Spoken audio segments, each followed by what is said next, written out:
Okay, this is the tutorial on the circulation process in the library using Destiny. I will cover checking in and out, changing the date and time of material, entering fines, reserves, and messages for patrons, printing bills, fines, and receipts, using temporary barcodes, and lastly, looking up circulation logs. So here on the main page of the Destiny site, we will simply click on circulation. And here at Griffin Middle School, students use their lunch number to check in and check out a book. They have no access to a mouse, which will give them access to the entire system. So that's basically how they keep them from accessing the entire system. So they would simply go here to check out, and they would type in their lunch number right here. But for this video, I'm just going to type in a last name. And if you see the name comes up, so you would simply click on this. And then up here you would add title, and you would scan the barcode of the book, and all of the information would come up, and you would click save, and then the book is officially checked out. So next, when you want to change the date or time that a book needs to be checked in, maybe you want to extend it for a project in the class, you would simply go over here to the Renew tab. And let's say the book was a Harry Potter book. You see that it comes up, and you just click on the book. And if you notice that it's already checked out, and so let's say we want to extend that checkout or change the date and time, we would click here for the book, and you would have overwriting purposes. Right here it already says she's reached her renewal limit, but it allows you to complete this transaction, so you just click yes. And if you see right here, it says renewed for the student. And over here it says change date. So right now it's currently due for December 6th. So let's say that you wanted to extend this book maybe a few more days. You would click on change date. And you actually click on selected date and go over here. And let's say we want to extend it or change the due date for another week. We would simply click on December 13th, and now the book is extended or due on December 13th, and you would click save. And if you go see, it has special date, and it has 12/13/2018 because we extended it for an extra week.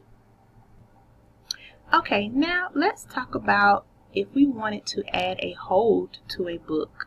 So say a student comes in and they want to get a book and place it on hold and want to be notified when they're ready for pickup. So we would simply, I'm still in the same student's name, but we will go over here to holds, and this student's information comes up, and there's a tab right here that says add a hold. So right here you would type in the title of the book that the student is trying to hold, or you could just go over here and type in the author, keyword, or you can just scan the barcode of the book. So for this purpose, I'm going to type in a title. Let's just say Arthur. And let's say that this book come up, and you see that it says requesting. So we want to request this book and place it on hold for this student. So there's options that you can do. You can do as soon as possible or reserve for a specific date. So let's do reserve for a specific date.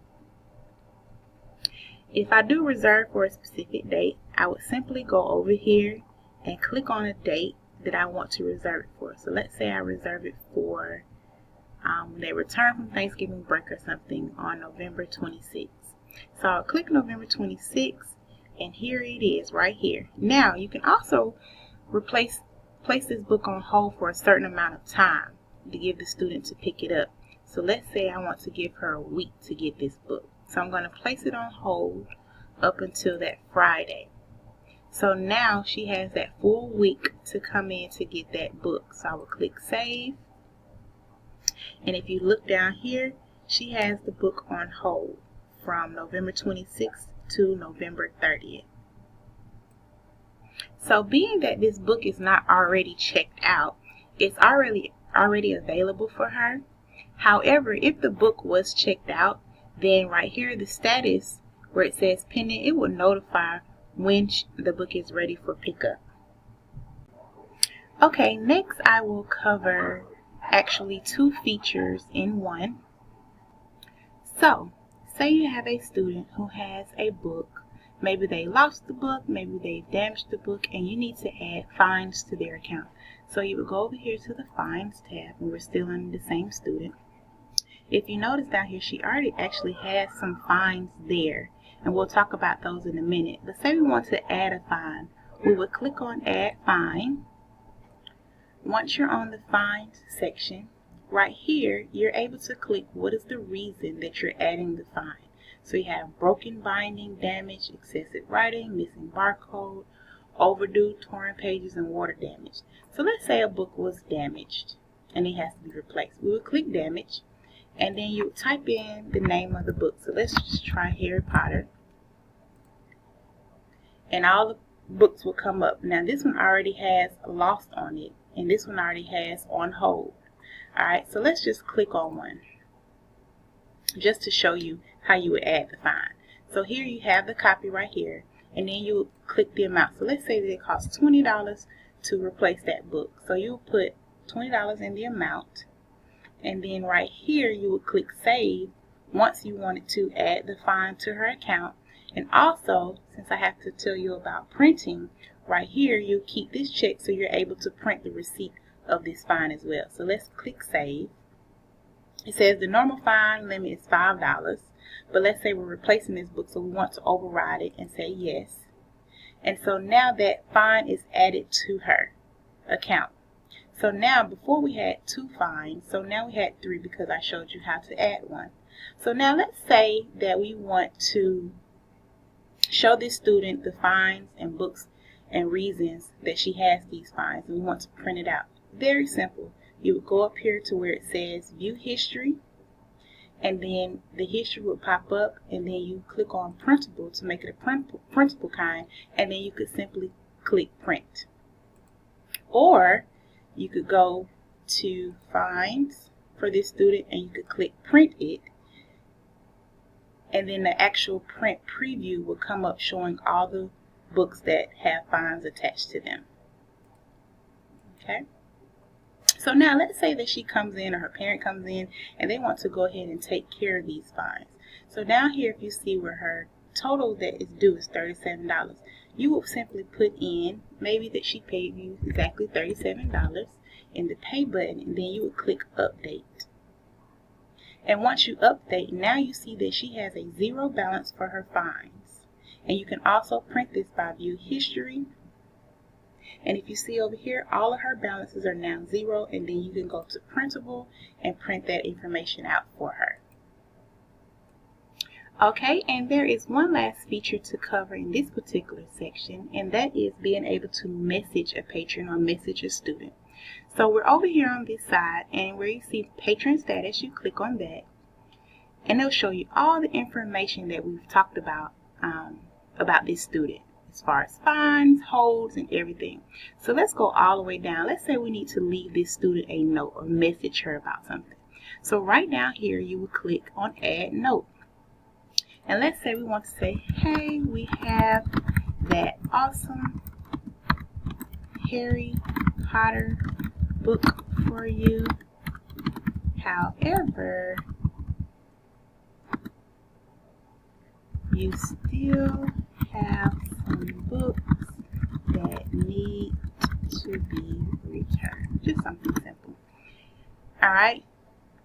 So, the good thing about this is you can display this note whenever the patron's information is accessed. So this note could populate every time that the student logs in or tries to check out a book. This note will pop up to remind them. So let's click that. And then you would simply save the note. And if we go back down, we'll see that that note is right there. And you can always go in, and once that, whatever the note was, once it's been taken care of, you can simply just go over here and delete the note. And it will no longer show up on her account. Okay, in this last section, I want to talk about how to look up circulation logs. The circulation log is the circulation history for a single item, or you can look it up, the circulation history for a single patron or a single student. So first, let's show how to look it up for a single item. So we will go over here to copy status.